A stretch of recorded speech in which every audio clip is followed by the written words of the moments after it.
Hello everyone, success to sociology पर आप सबका स्वागत है। अगर आप सब इस चैनल से नए हैं तो चैनल को सब्सक्राइब करिए और बेल आइकन ज़रूर प्रेस करिएगा ताकि आप सबको वीडियो की नोटिफिकेशन मिल जाए। तो आज की ये क्लास समाजशास्त्र की प्रकृति, महत्व, अर्थ और परिभाषा पर है। तो चलिए क्लास को शुरू करते हैं।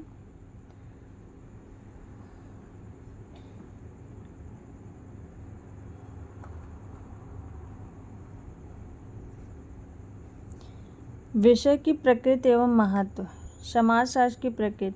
समाजशास्त्र समाज का ही विज्ञान या शास्त्र है। इसके अंतर्गत समाज एवं इसके विभिन्न पहलुओं का वस्तुनिष्ठ एवं क्रमबद्ध रूप से अध्ययन किया जाता है। यह एक नवीन विषय है तथा एक संस्थागत विषय के रूप में इसका इतिहास लगभग 165 या 166 वर्ष का है। समाजशास्त्र की प्रकृति के संदर्भ में विवाद पाया जाता है। कुछ विद्वान समाजशास्त्र को विज्ञान मानते हैं जबकि कुछ इसे अध्ययन की मानवीय शाखा मानते हैं। समाजशास्त्र के जनक अगस्त कॉम्ट समाज को सदैव एक विज्ञान मानते रहे हैं।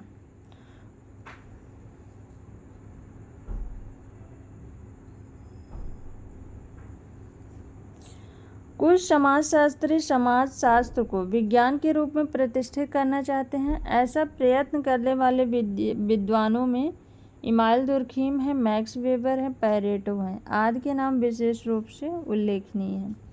समाजशास्त्र को विज्ञान नहीं मानने वाले विद्वानों का कहना है कि यह विज्ञान कैसे हो सकता है जबकि इसके पास कोई प्रयोगशाला नहीं है और न ही अपनी विशेष सामग्री मापने में समर्थ है यह विज्ञान। साथ ही उनका यह भी कहना है कि सामाजिक प्रघटनाओं एवं स्वयं की कुछ ऐसी आंतरिक सीमाएं हैं जो समाजशास्त्र को एक विज्ञान का दर्जा दिलाने में बाधक हैं।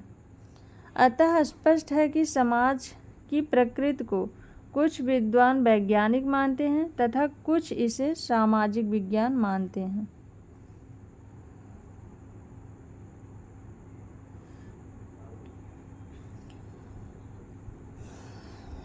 कुछ विद्वान जो है समाजशास्त्र की प्रकृति को वैज्ञानिक मानते हैं और कुछ इसे सामाजिक विज्ञान मानते हैं। समाजशास्त्र को वैज्ञानिक प्रकृति मानने वाले वैज्ञानिकों ने वैज्ञानिक प्रकृति के विरुद्ध लगाए गए आरोपों को निराधार बताया है। तो इन सब बातों से यह स्पष्ट होता है कि समाजशास्त्र एक विज्ञान है और उसकी प्रकृति वैज्ञानिक है। इतना अवश्य कि समाजशास्त्र उतना निश्चित विज्ञान नहीं है जितना निश्चित प्राकृतिक या भौतिक विज्ञान है। इसी कारण समाजशास्त्र को व्यवहारिक विज्ञान नहीं मानकर एक विशुद्ध या सैद्धांतिक विज्ञान माना जाता है। स्टीवर्ट और गिलिन ने लिखा है कि समाजशास्त्र में वे सभी विशेषताएं हैं जो एक विज्ञान में होनी चाहिए। तो इन्होंने क्या विशेषताएं बताई हैं उसके बारे में हम देखते हैं। पहला इन्होंने बताया है कि ज्ञान में वृद्धि। दूसरा बताया है वैज्ञानिक विधि द्वारा ज्ञान का संचय। तीसरा बताया है सामान्य नियमों का प्रतिपादन। ज्ञान में वृद्धि, वैज्ञानिक विधि द्वारा ज्ञान का संचय, सामान्य नियमों का प्रतिपादन। और अगला इन्होंने बताया है कि चौथी विशेषता बताई है नियमों की व्यवहारिकता। पांचवी विशेषता बताई है नियमों की सहायता से अपने अध्ययन क्षेत्र का विस्तार आदि। अतः यह भी एक विज्ञान है और इसकी प्रकृति वैज्ञानिक है। समाजशास्त्र का महत्व क्या है? समाजशास्त्र के अध्ययन का विशेष महत्व है। समाजशास्त्र के माध्यम से विभिन्न समाजों के अध्ययन के आधार पर व्यवस्थित ज्ञान संकलित किया जाता है। संपूर्ण मानव समाज के बारे में वैज्ञानिक ज्ञान प्रदान करने में भी सहायक है।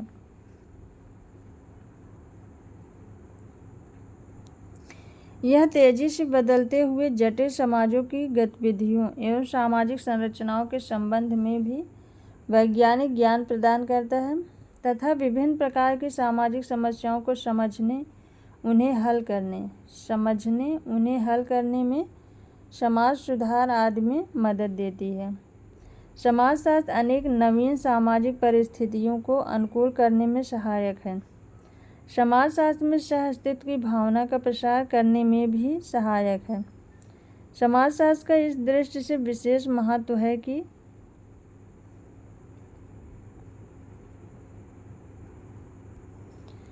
इसके द्वारा सामाजिक परंपराओं का अध्ययन किया जाता है। यह परंपराओं के साथ साथ उनमें होने वाले परिवर्तनों के संबंध में जानकारी भी उपलब्ध कराता है। यह ज्ञान पक्षपातपूर्ण बंधुत्व की भावना विकसित करने, सामाजिक, सांस्कृतिक और भावात्मक एकीकरण करने और राष्ट्रीय एकता को बढ़ाने में योग देता है। तो इन सब बातों के लिए समाजशास्त्र का महत्व बहुत ही अहम है। जटिल सामाजिक समस्याओं को हल करने, उन्हें समझने में भी सहायक है। आज समाज में अपराध, बाल अपराध, श्वेतवसन अपराध, आत्महत्या, चोरी, डकैती आदि अनेक व्याधिकीय समस्याओं के निराकरण, इनके कारणों एवं संबंधों का पता लगाने में भी सहायता प्रदान करता है।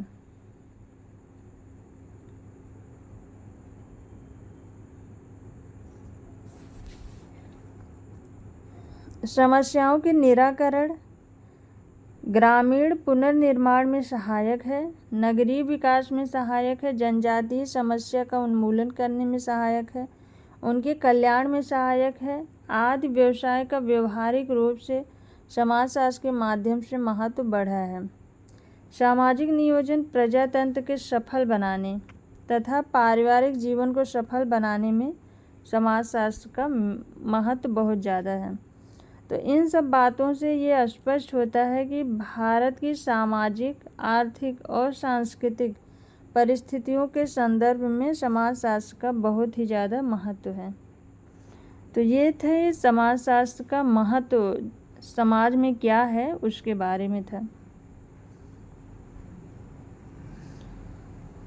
समाजशास्त्र का अर्थ एवं परिभाषा। इस नवीन विज्ञान को जन्म देने का श्रेय फ्रांस के प्रसिद्ध विद्वान अगस्त कॉम्ट को जाता है। इन्होंने ही सर्वप्रथम सन 1838 में इस नवीन शास्त्र का नाम समाजशास्त्र दिया। इसी कारण आपको इन्हें जो है समाजशास्त्र का जनक कहा जाता है।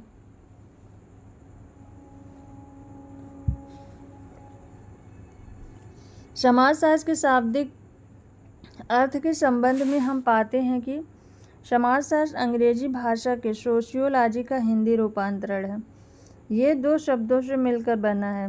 पहला शब्द जो है सोशियो, ये लैटिन भाषा का है। दूसरा शब्द लॉजी, ये ग्रीक भाषा का है। तो सोशियस का अर्थ होता है समाज और लोगस का अर्थ होता है शास्त्र। तो इन दोनों को मिलाकर समाजशास्त्र का शाब्दिक अर्थ होता है समाज का शास्त्र या समाज का विज्ञान। समाजशास्त्र दो शब्दों से मिलकर बना है। सोशियो ये लैटिन भाषा का है, लॉजी ये ग्रीक भाषा का है। और इन दोनों सोशियस, इसमें सोशियस का अर्थ होता है समाज, लोगस का अर्थ होता है शास्त्र। तो इन दोनों को मिलाकर जो है जो शाब्दिक अर्थ निकलता है वो समाज का शास्त्र या समाज का विज्ञान है। समाजशास्त्र का अर्थ स्पष्ट करने की दृष्टि से विभिन्न विद्वानों ने इसकी परिभाषा भिन्न भिन्न दृष्टिकोणों से दी है। समाजशास्त्रियों द्वारा दी गई परिभाषाओं को प्रमुखतः 5 भागों में बांटा जाता है। तो पहला है समाजशास्त्र समाज के अध्ययन के रूप में। तो समाजशास्त्र को समाज के अध्ययन के रूप में गिडिंग्स, समनर, वार्ड, ओडम, जिसबर्ट ये लोग समाजशास्त्र को समाज के अध्ययन का विज्ञान मानते हैं। गिडिंग्स, समनर, वार्ड, ओडम, जिसबर्ट ये कुछ समाजशास्त्री हैं जिन्होंने समाजशास्त्र को समाज के अध्ययन या समाज के विज्ञान के रूप में परिभाषित करने का प्रयत्न किया, अर्थात संपूर्ण समाज को एक समग्र इकाई के रूप में अध्ययन किया। तो गिडिंग्स ने जो परिभाषा दी है उनके अनुसार समाजशास्त्र समाज का वैज्ञानिक अध्ययन है। अर्थात समाजशास्त्र समग्र रूप से समाज का क्रमबद्ध वर्णन तथा व्याख्या है। ये गिडिंग्स की परिभाषा है। वार्ड ने कहा है समाजशास्त्र समाज का विज्ञान है। ओडम ने कहा है समाजशास्त्र वह विज्ञान है जो समाज का अध्ययन करता है।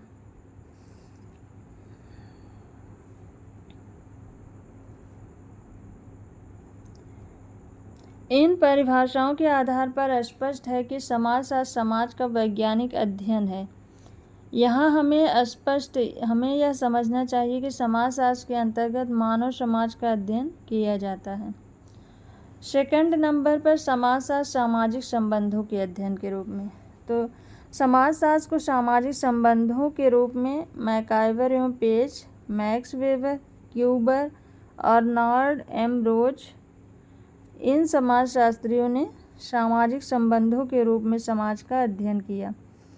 सामाजिक संबंधों से तात्पर्य है हमारा दो या दो से अधिक व्यक्तियों या उनके समूहों का परस्पर अंतःक्रिया में भाग लेना।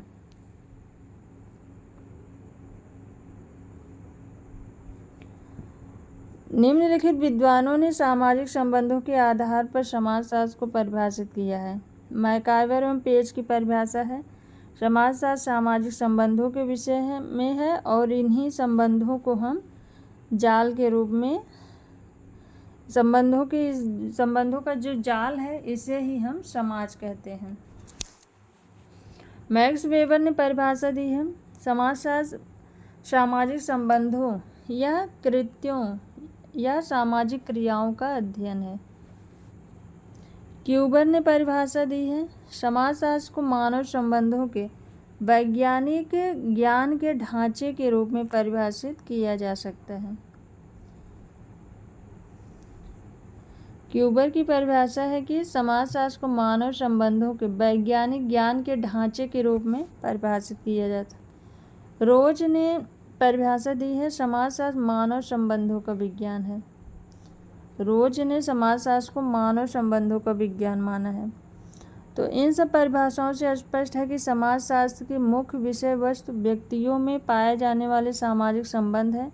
अतः हम कह सकते हैं कि समाजशास्त्र सामाजिक संबंधों की जटिल व्यवस्था का क्रमबद्ध और व्यवस्थित तरीके से अध्ययन करने वाला सामाजिक विज्ञान है।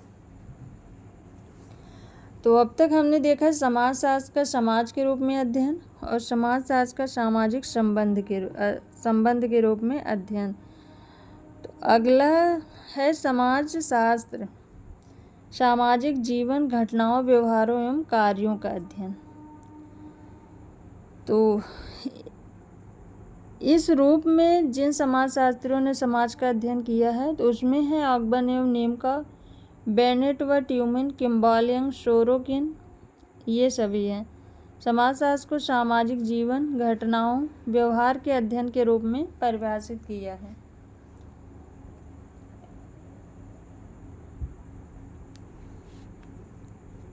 ऑकबर्न एवं नेमकॉफ ने परिभाषा दी है समाजशास्त्र सामाजिक जीवन का वैज्ञानिक अध्ययन है।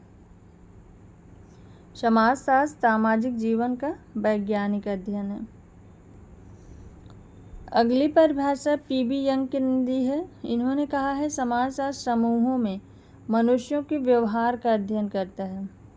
समाजशास्त्र समूहों में मनुष्यों के व्यवहार का अध्ययन करता है। ये परिभाषा पीबी यंग ने दी है। बेनेट एवं ट्यूमन ने परिभाषा दी है कि समाजशास्त्र सामाजिक जीवन के ढांचे और कार्यों का विज्ञान है। समाजशास्त्र सामाजिक जीवन के ढांचे और कार्यों का विज्ञान है। इन सब परिभाषाओं से हम कह सकते हैं कि समाजशास्त्र समाज का विज्ञान होने के कारण समाजशास्त्र सामाजिक जीवन का अध्ययन करता है। इसके साथ साथ सामाजिक व्यवहार एवं सामाजिक कार्यों का अध्ययन विषय को अन्य सामाजिक विज्ञानों जैसे राजनीति शास्त्र, मनोविज्ञान एवं अर्थशास्त्र आदि से अलग करता है। अगला है समाजशास्त्र सामाजिक समूहों के रूप में अध्ययन। तो व्यक्ति समाज में अकेला नहीं अपितु अन्य व्यक्तियों के समूह में रहता है। इसी को आधार मानकर कुछ समाजशास्त्रियों ने इसमें नोब्स हैं, हाइन है, फ्लेमिंग और जॉनसन है, इन सभी ने समाजशास्त्र को सामाजिक समूहों के अध्ययन के रूप में परिभाषित किया है। नोब्स, हाइन एवं फ्लेमिंग ने परिभाषा दी है, समाजशास्त्र समूहों में लोगों का वैज्ञानिक एवं व्यवस्थित अध्ययन है। समाजशास्त्र समूहों में लोगों का वैज्ञानिक और व्यवस्थित अध्ययन है।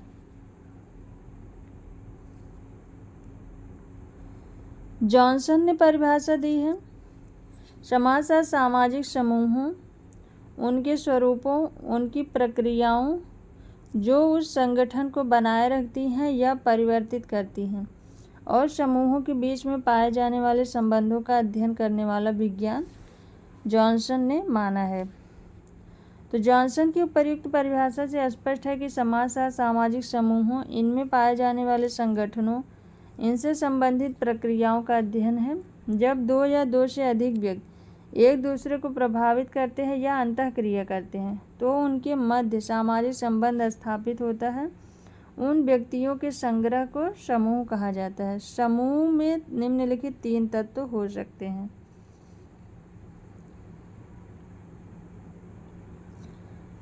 तो पहला है इसमें 2 या 2 से अधिक व्यक्तियों का संग्रह, उनमें प्रत्यक्ष या अप्रत्यक्ष संबंधों का होना, उनकी क्रियाओं का आधार सामान्य हित या उद्देश्य का होना।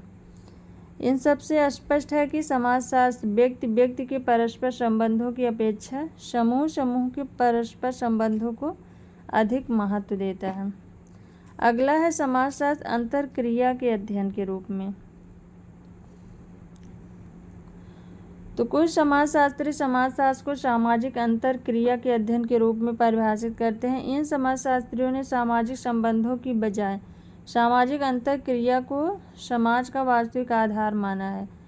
अंतरक्रियाओं से तात्पर्य है 2 या 2 से अधिक व्यक्तियों या समूहों का जागरूक अवस्था में एक दूसरे के संपर्क में आना और एक दूसरे के व्यवहारों को प्रभावित करना। अतः मैक्स वेबर, गिलिन और गिलिन जिन्सबर्ग, इन सब ने जो है अंतःक्रिया के रूप में समाजशास्त्र का अध्ययन किया है।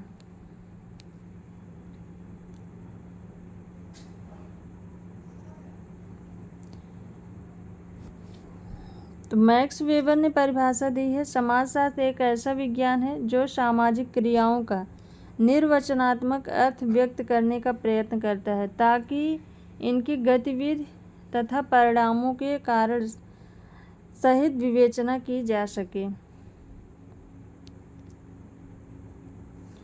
गिलिन और गिलिन ने कहा है, समाजशास्त्र का व्यापक अर्थ व्यक्तियों के एक दूसरे के संपर्क में आने के परिणाम स्वरूप उत्पन्न होने वाले अंतरक्रियाओं का अध्ययन कहा जा सकता है। ये गिलिन एवं गिलिन ने कहा है।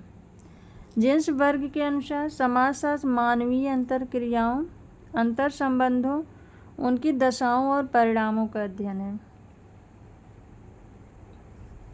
समाजशास्त्र मानवीय अंतःक्रियाओं, अंतर संबंधों, उनकी दशाओं और परिणामों का अध्ययन जिन्सबर्ग ने माना है। तो प्रमुख विद्वानों द्वारा विभिन्न दृष्टिकोणों के आधार पर परिभाषित उपर्युक्त सभी परिभाषाओं के आधार पर हम यह कह सकते हैं कि समाजशास्त्र मुख्य रूप से समाज, सामाजिक संबंध, सामाजिक जीवन, सामाजिक घटना, व्यक्तियों के व्यवहार, कार्यों, सामाजिक समूहों एवं सामाजिक अंतरक्रियाओं एवं सामाजिक मूल्यों के अध्ययन पर इस शास्त्र में विशेष जोर दिया गया है।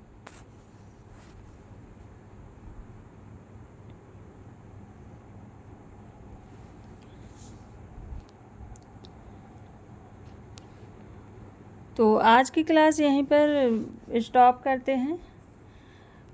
तो आगे यहाँ से कल की क्लास में हम देखेंगे। तो क्लास अगर अच्छी लगे तो लाइक एंड शेयर ज़रूर कर दीजिएगा। Thank you.